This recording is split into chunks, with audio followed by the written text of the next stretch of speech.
तुम्हाला दाखवते पेरूचा पंचामृत. साहित्य काय काय दाखवशील? हो, ह्याच्याकरता आपल्याला लागणारं नेहमीचं पंचामृताचंच सामान आहे. हे अर्धा वाटी दाण्याचा कूट, शेंगदाणे भाजून त्याचा कूट केलेला आहे. अर्धा वाटी तिळाचा कूट, तीळ भाजून त्याचा कूट केलेला आहे. त्याच्यानंतर हा चिंचेचा कोळ आहे. मी साधारण एवढा चिंचेचा गोळा घेतला आणि त्याचा घट्टसर अर्धा वाटी, साधारण ही माझी मापाची वाटी, या मापाच्या वाटीने अर्धा वाटी चिंचेचा कोळ. जेवढा चिंचेचा कोळ आहे तेवढाच साधारण मी त्याला थोडासा कमी एवढा गूळ घेतलाय. त्याच्यानंतर पंचामृतात घालण्याकरता खोबऱ्याचे काप करून घेतले, थोडेसे काजू घेतले. त्याच्यानंतर आपल्याला त्याच्यात गुळाबरोबर प्रत्येक पदार्थात थोडी साखर घालायची, त्यामुळे मी साखर घेतलेली आहे. आता आपल्याला फोडणीसाठी लागणार आहे तेल, मोहरी, हळद, हिंग, लाल तिखट, मीठ, थोडे मिरचीचे तुकडे आणि कढीपत्ता. मी मिरची आणि तिखट दोन्ही घालते, म्हणजे तिखटाने रंग चांगला येतो. त्याच्यानंतर मेन आपला आजचा स्टार पदार्थ आहे पेरू. आपण पेरू घालून हे पंचामृत करणार आहोत. आता आपण कृतीकडे वळूया. हा तिळाचा कूट, हा दाण्याचा कूट आपण मिक्सरमध्ये थोडं पाणी घालून घट्ट चटणीसारखा वाटून घेणार आहोत. पाणी किती घालायचं? थोडंसं, आपली घट्ट चटणी आपण करतो ना इडली बरोबर वगैरे खायला, समजा, किंवा एखाद्या पदार्थावर घट्ट चटणी, पातळ नाही, घट्ट वाटून घ्यायचं. थोडं पाणी जास्ती झालं तरी ते फोडणीत आटतं.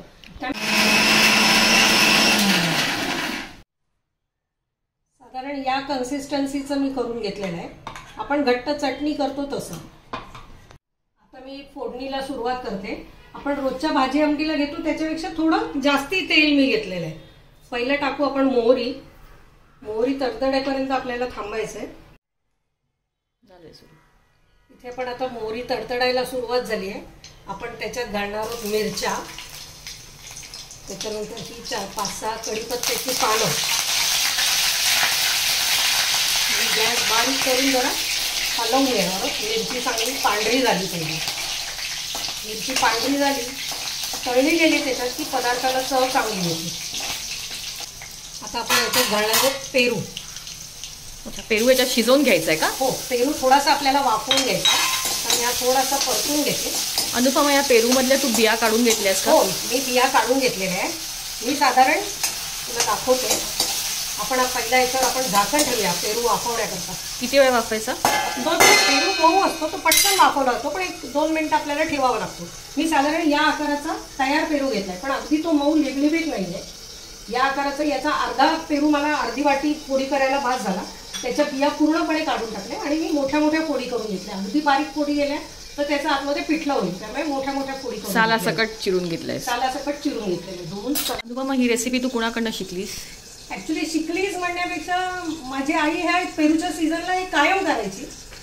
आणि मला असं वाटतं की तुझ्या बघण्यात तेव्हा आलं की जेव्हा माझ्या मुलीच्या लग्नाच्या ग्रहमुखाला मी केलं होतं आणि मी अगदी ते सहज केलं की चांगला हा पेरूचा सीझन आहे म्हणून.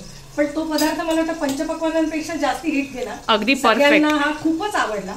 त्यामुळे असं शिकली म्हणण्यापेक्षा ही चव कायम आमच्या तोंडात होती. पण अर्थात तुझ्या तोंडात नाही, माझ्या मेमरीतच राहिली आहे ही चव. आमच्या घरात एवढं असं आंबट गोड पदार्थ जरा असा प्रकार जरा कमी आवडतो. एक तर तिखट पाहिजे, नाही तर गोड पाहिजे. त्यामुळे हा माझ्याकडून कमी केला जातो पदार्थ. हे मध्ये मध्ये जरा मऊ व्हायची वाट पाहावी लागेल आपल्याला. मधून तुकडे करून बघायचा. पेरू मऊ झालेला आपल्याला कळतो लगेच. पेरू आता आपला चांगला मऊ झालेला आहे.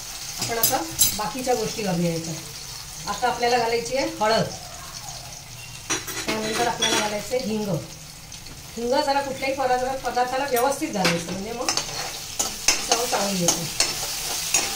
त्याच्यानंतर आपण आता याच्यात घालणार आहोत खोबऱ्याचे तुकडे, दाण्याचे तुकडे. त्याच्यात किसमिस घातलं तरी चालेल का? दाणे नाही घातले कारण आपण दाण्याचा कूट वापरलाय.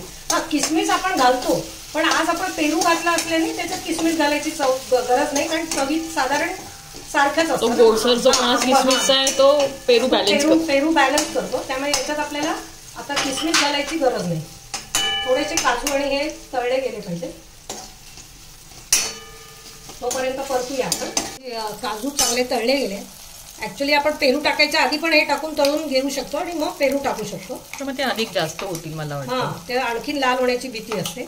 आता आपण चांगला लाल झालेला आहे. आपण गॅस बारीक करून घेतलाय कारण आता आपण बाकीचे पदार्थ घालतोय, नाही तर तोपर्यंत सगळं लाल होऊन जाईल. आता हे मिक्सर मधलं वाटण ते पण पाणी घालून घेतलेलं आहे आणि जे सगळं उरलेलं वाटण आहे ते व्यवस्थित आपण याच्यात घालून घेतो. तुला हलवायचं, गॅस बारीक ठेवायचा, नाही तर ते खाली पटापट लागतं. आता आपण याच्यात घालणार आहोत चिंचेचा कोळ. साधारण अर्धा वाटी पाहिजे, कारण याला व्यवस्थित आंबट गोडपणा आला पाहिजे. आणि आंबट गोड मला वाटतं ज्याला त्याला आपापल्या चवीप्रमाणे ऍडजस्ट प्रमाणे. हो, हे प्रमाण आपल्या आवडीनुसार. कोणाला तिखट किती हवं, कोणाला आंबट गोड किती हवं. आता तू लाल मसाला घातलास ना? मी आता लाल तिखट घातलं, मसाला नाही, नुसतं लाल तिखट. लाल तिखटाने रंग चांगला येतो. आता आपण याच्यात घालणार आहोत गूळ. गूळ मी बारीक चिरून घेतलाय म्हणजे मग तो पटकन विरघळेल त्याच्यात. आणि आता घालणार आहे थोडी साखर.